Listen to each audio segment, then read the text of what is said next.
Olá, seja muito bem-vindo, seja muito bem-vinda ao seu momento semanal de estudos de glaucoma. Aqui no Glaucoma Academy você aprende como cuidar melhor dos seus pacientes com glaucoma.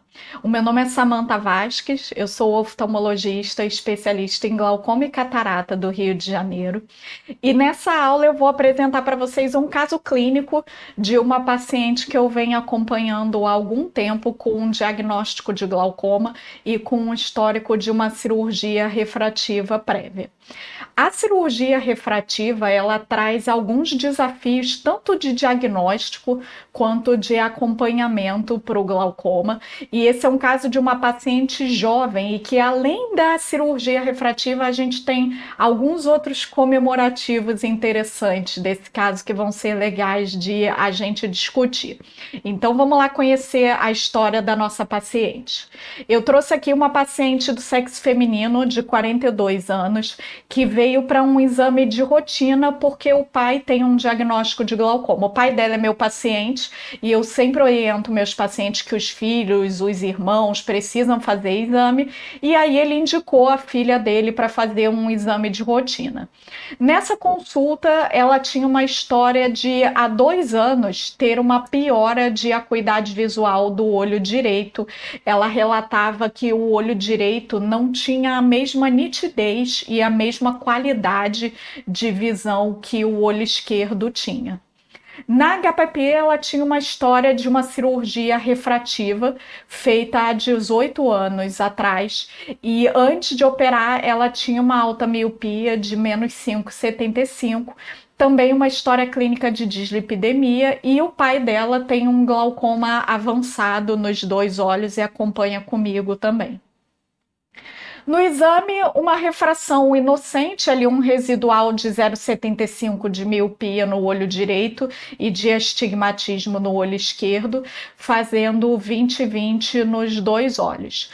Como ela fazia 20/20 nos dois, mas tinha aquela história de piora de visão do olho direito, eu fiquei me questionando talvez se essa piora dela poderia ser ou uma perda de visão de contraste nesse olho direito, ou então talvez alguma coisa de aberração nessa córnea pós-refrativa. Então essas foram as duas coisas que ficaram na minha mente de por que ela faz 20/20 nos dois olhos, mas ela tem uma queixa de o olho direito ser pior do que o esquerdo. Na biomicroscopia, ela tinha um flap de LASIK nos dois olhos, com um olho seco, e a pressão intraocular era de 20 nos dois olhos. E aí, nesse momento que eu vi essa pressão de 20, eu já fiquei um pouquinho preocupada já, porque uma paciente com uma história de alta miopia, que fez uma refrativa, aquela córnea provavelmente era consideravelmente fina, e essa pressão muito limítrofe de 20 já me deixou preocupada já. Fui ver o fundo de olho e tinha um aumento de escavação nos dois olhos, maior no olho direito, e no olho direito eu observei também um estreitamento de rima temporal inferior, que é uma alteração bem típica de glaucoma. Então, combinando tudo isso aí no quadro, com o histórico familiar de glaucoma dela, essa pressão muito limítrofe, essa escavação aumentada com esse estreitamento de rima, nesse momento eu já sabia que essa paciente tinha glaucoma, mas calma, vamos seguir investigando esse caso. O fato de eu já ter assim praticamente certeza que essa paciente tem glaucoma, não quer dizer que eu já vou começar a tratar logo de cara. A gente não precisa se desesperar e correr para tratar esses casos que são crônicos. Lembra que o glaucoma é uma doença de progressão lenta e a gente tem tempo de avaliar melhor essa paciente antes e ter mais informação sobre esse caso antes de tomar uma conduta terapêutica, tá? Então, o que eu orientei ela foi que tinha um quadro muito suspeito de glaucoma, que a gente precisava fazer uma investigação, a importância dessa investigação, e essa conversa ela é muito importante para a gente não perder o paciente, tá? Ainda mais um paciente jovem, às vezes se você não explica, se você só pede o exame, ele vai ficar, vou perder tempo fazendo exame, nada, e vai abandonar aquilo. Então, pede os exames e explica a importância do paciente fazer os exames. Então,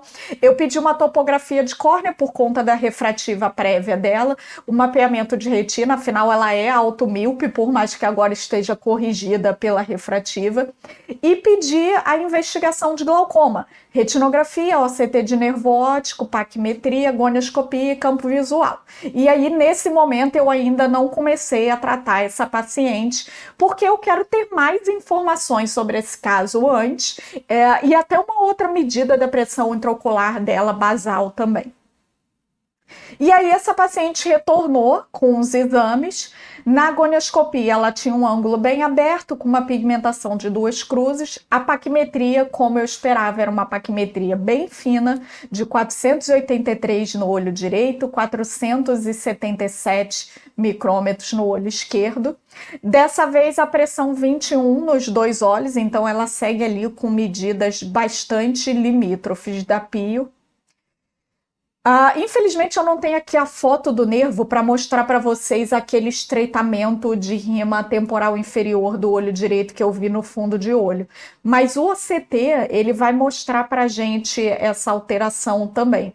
No OCT, ela tinha uma perda de camada de fibras nervosas inferior nos 2 olhos e um pouco de perda superior no olho direito também.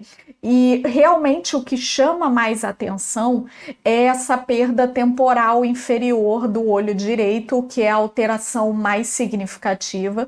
E essa localização temporal inferior, ela é bastante típica de glaucoma e preocupante até, porque vocês observam que esse defeito ele estende até a região central da visão. Então é um defeito que a gente precisa ter um controle muito rigoroso, porque senão essa paciente vai ter uma perda de acuidade visual central, mesmo no começo da doença. No campo visual, a gente observa que tem um escotoma arqueado superior no olho direito, que corresponde àquela perda inferior do OCT. E vocês observam que esse escotoma arqueado ele passa bem perto da região macular dessa paciente, porque justamente é a região temporal inferior que corresponde à mácula e que está acometida no OCT. Então, por isso a necessidade de um controle bastante rigoroso nesse caso. No olho esquerdo, um defeito bem mais discreto, um pequeno degrau nasal ali. Então, o diagnóstico dessa paciente foi de um glaucoma primário de ângulo aberto em estágio moderado, porque ela já chegou no estágio de ter alteração de campo visual pela doença. E essa paciente ela tem fatores de risco importantes para cegueira. Primeiro, o histórico familiar, porque o glaucoma do pai dela é avançado também. Segundo, a refrativa, que vai dificultar o nosso controle. Terceiro, diretamente relacionado a essa refrativa, a córnea fina, que é um dos fatores de risco mais importantes para a cegueira. Terceiro fator de risco, ela é automíope. Quarto fator de risco, na verdade acho que eu perdi a conta dos fatores de risco até, uma paciente jovem, 42 anos de idade. Outro fator de risco, dislipidemia, doença cardiovascular também é fator de risco para cegueira. Então eu estou diante de uma moça jovem de 42 anos, já com um glaucoma em estágio moderado e com uma constelação aí de fatores de risco para cegueira, então a gente precisa de um controle rigoroso nesse caso. Inicialmente, eu estabeleci para essa paciente um alvo terapêutico de uma pressão intraocular em torno de 12 no olho direito e 14 no olho esquerdo. Normalmente, glaucomas moderados, a gente costuma ficar satisfeito com pressões intraoculares na faixa de 16, geralmente. Mas com essa paciente, com esse histórico dramático, eu não fico tranquila com uma pressão nessa faixa de 16, não. Eu prefiro jogar esse alvo mais para baixo e chegar mais perto do que seria o alvo de um glaucoma avançado, em torno de 12, principalmente para o olho direito, que é aquele olho que já tem alterações muito mais marcantes, tanto no campo visual quanto no OCT. Bom, então agora que eu fiz todo o meu racional de investigar bonitinho e estabelecer um alvo terapêutico, eu vou conversar com essa paciente sobre opções terapêuticas. E aí vocês percebem a importância de a gente não se desesperar para tratar logo de cara, porque agora que eu já tenho todos os exames, que eu já tenho mais de uma medida da PIO, que eu tenho uma classificação, que eu tenho um estadiamento, que eu tenho um alvo, agora eu posso ter uma conversa muito mais embasada com essa paciente sobre opções terapêuticas do que eu teria naquele primeiro momento em que eu só ia colocar um colírio sem nem saber qual era o alvo terapêutico dela e o que eu estava buscando alcançar com essa medicação. Então, por isso que eu espero ter o racional completo da doença antes de começar o tratamento desse paciente. A não ser que seja uma emergência, é claro. Se chega um glaucoma avançado com uma escavação subtotal, com uma pressão de 40, você não vai esperar o exame para tratar. Mas nesses casos mais crônicos, não esquece, glaucoma é uma doença de progressão lenta. Você tem tempo de investigar e de avaliar bem esse caso antes de se precipitar para um tratamento. Então, eu conversei com essa paciente sobre opções terapêuticas. No caso de uma paciente jovem, eu não pensaria em nada cirúrgico nesse primeiro momento. Uma paciente de 42 anos com uma pressão que é ali limítrofe, não é uma pressão absurdamente alta. Eu preferiria esperar e guardar as opções de cirurgia para um futuro. Então, as opções que eu conversei com ela foram sobre o uso de colírios ou a trabeculoplastia a laser.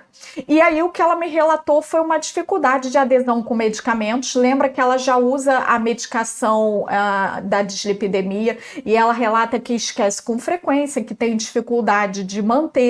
E então, em conjunto, nós optamos por tratar com a trabeculoplastia laser.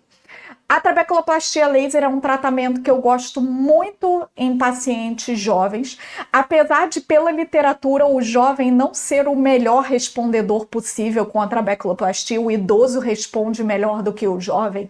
Mas mesmo assim, eu gosto muito de usar a trabeculoplastia laser em paciente jovem, porque o que os estudos mostram é que quando a gente acompanha esses pacientes no longo prazo, os pacientes que tratam com trabeculoplastia, eles têm melhor estabilidade de doença do que os pacientes que tratam com colírio. Então, em paciente jovem, eu sempre gosto de usar a trabeculoplastia, mesmo como primeira opção terapêutica, que é o caso dessa paciente, uma paciente virgem de tratamento, e a gente começou já logo de cara com uma trabeculoplastia, que é um tratamento tão seguro quanto os colírios e que vai dar uma estabilidade maior de doença no longo prazo, além de facilitar a questão da adesão terapêutica, que é uma das principais indicações da trabeculoplastia e que era uma preocupação específica dessa paciente. Então, nós fizemos a trabeculoplastia a laser. Eu fiz no laser micropulsado, que é o meu laser de preferência, é o que eu mais uso na minha rotina, que é o laser da Iridex. Tô falando aqui dele, mas sem nenhum conflito comercial, é só porque eu gosto muito desse laser. Ele não é uma trabeculoplastia seletiva, na verdade, ele é uma trabeculoplastia micropulsada, que é mais ou menos equivalente, os princípios são os mesmos da trabeculoplastia seletiva. A paciente não era muito colaborativa no procedimento. Trabeculoplastia, em geral, é um procedimento que não é dolorido, mas alguns pacientes costumam reclamar de um desconforto leve. Não é todo paciente, tem gente que não sente absolutamente nada, mas tem paciente que reclama de desconforto. E essa paciente, assim, foi a menos colaborativa de todas as trabeculoplastias que eu já fiz. Ela reclamava de muita dor, ela mexia, ela tirava a cabeça do laser toda hora. Então foi uma trabeculoplastia difícil de fazer. Ela não parava o olho, então certamente vários tirinhos ali foram desperdiçados e o laser não pegou exatamente onde deveria pegar.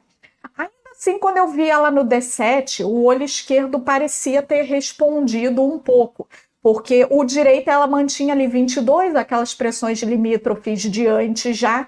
O esquerdo ela teve uma redução inicial para 16.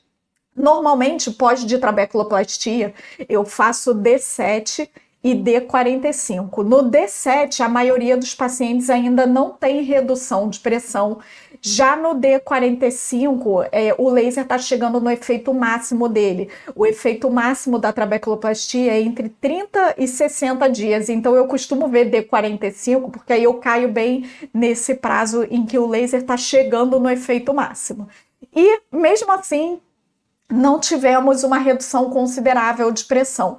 Continuou, o direito subiu até, chegou a 24, que foi a maior medida que essa paciente já teve, e o esquerdo continuou ali limítrofe em 19.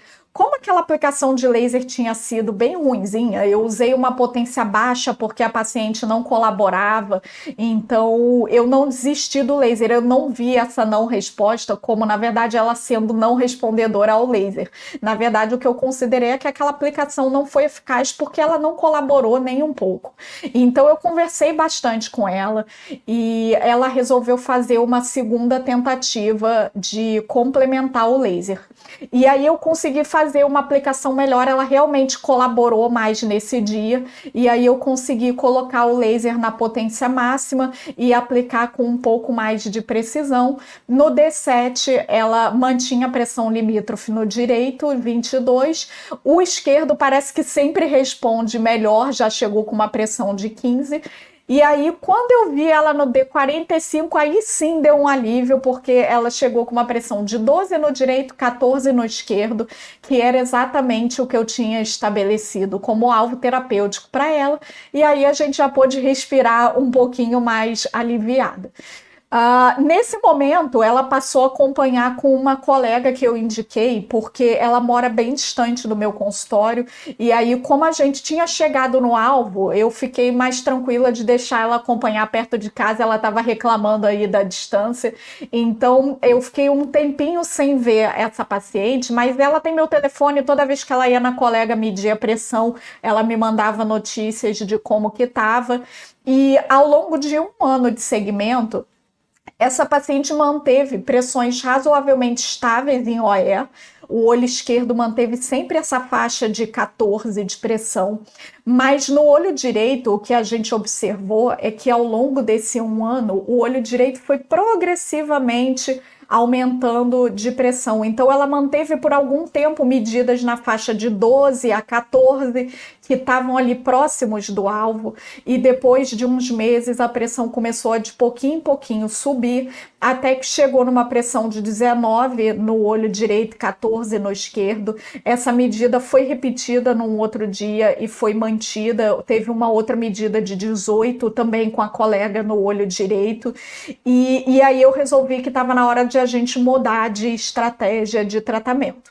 Importante vocês observarem que, novamente, eu não me desesperei na primeira medida fora do alvo. A gente repetiu para ver se não tinha sido um erro de medição, uma coisa atípica, e na repetição a gente confirmou aquela medida. Então, do mesmo jeito que eu não me desespero para começar a tratar, eu também não me desespero para mudar esse tratamento, porque o que eu vejo é que eu recebo muitos pacientes que vêm de oftalmologistas gerais encaminhados e que, na verdade, eles estão tratando muito mais do que o necessário para aquele caso. Por quê? Porque na primeira medida, um pouquinho fora do alvo, o oftalmo já se desespera e acrescenta um colírio. E aí vai só acrescentando, acrescentando, acrescentando, e às vezes aquilo era desnecessário, às vezes era um pequeno pico pontual, de repente o paciente tomou 2 litros de café na sua sala de espera e não te contou aquele dia, de repente esse paciente veio direto da academia para o seu consultório medir naquele dia, a pressão deu um pouquinho mais alta.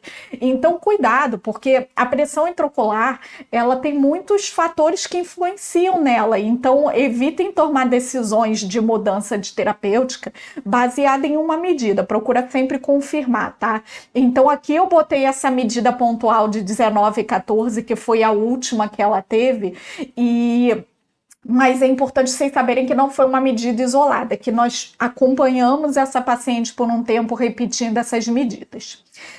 E aí a gente chegou à conclusão de que não dava mais para ficar só com o laser, que a gente precisaria fazer uma introdução de colírio. E aí eu conversei bastante com ela por conta da questão da dificuldade de adesão terapêutica, para a gente escolher qual seria a droga que a gente ia usar.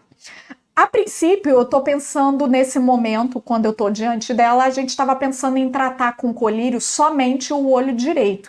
Porque o olho esquerdo é o olho que ficou estável aí durante esse ano inteiro com a trabeculoplastia sem colírios. Não tem por que mexer nesse olho esquerdo. Então, minha ideia inicial era começar um colírio no olho direito para somar a eficácia da trabeculoplastia. Como ela tem dificuldade de adesão terapêutica, minha ideia inicial foi começar uma prostaglandina, porque são as drogas de mais fácil uso em termos de posologia. A prostaglandina é uma gota uma vez por dia só. Então, essa paciente pingaria uma gota em um olho uma vez por dia para facilitar a adesão terapêutica dela.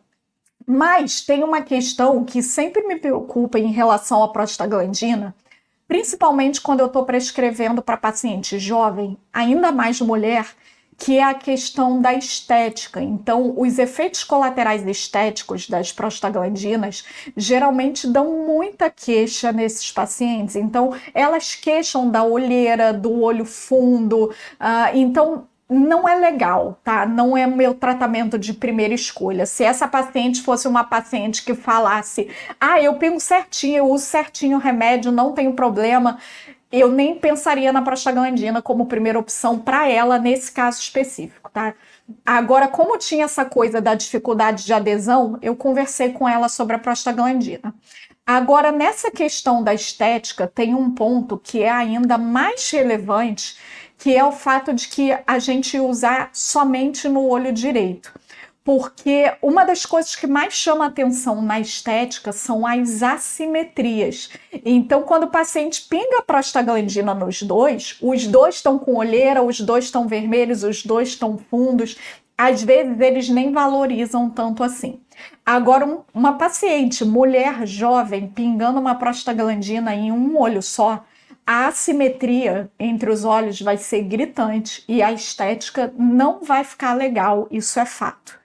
E aí a paciente não gostou dessa história. Ela falou que ela preferia usar uma medicação 2 vezes por dia, que ela botava o despertador para tocar, que ela se virava, mas que ela realmente queria tentar o máximo possível evitar a alteração estética. Por conta disso, eu optei por uma combinação fixa. Por que eu não usei uma droga só? Porque, levando em conta que ela descartou a prostaglandina, qualquer droga que eu usasse ali, sozinha, eu considero que não teria uma potência suficiente para me dar a tranquilidade que eu quero para essa paciente, tá? Então eu quero pressão muito baixa para ela, eu quero pressões na faixa de 10, 12, ela tá com 19, então eu tô querendo quase uma redução de 50% da pressão intraocular dela, e para eu conseguir essa redução com uma monoterapia, a minha única opção seria uma prostaglandina que a paciente descartou. Então eu já entrei logo de cara com uma combinação fixa para ter uma eficácia maior, e aí eu optei por uma combinação fixa de brinzolamida com timolol por conta de ser uma combinação com uma boa tolerabilidade. Prescrevi de 12 em 12 horas somente no olho direito.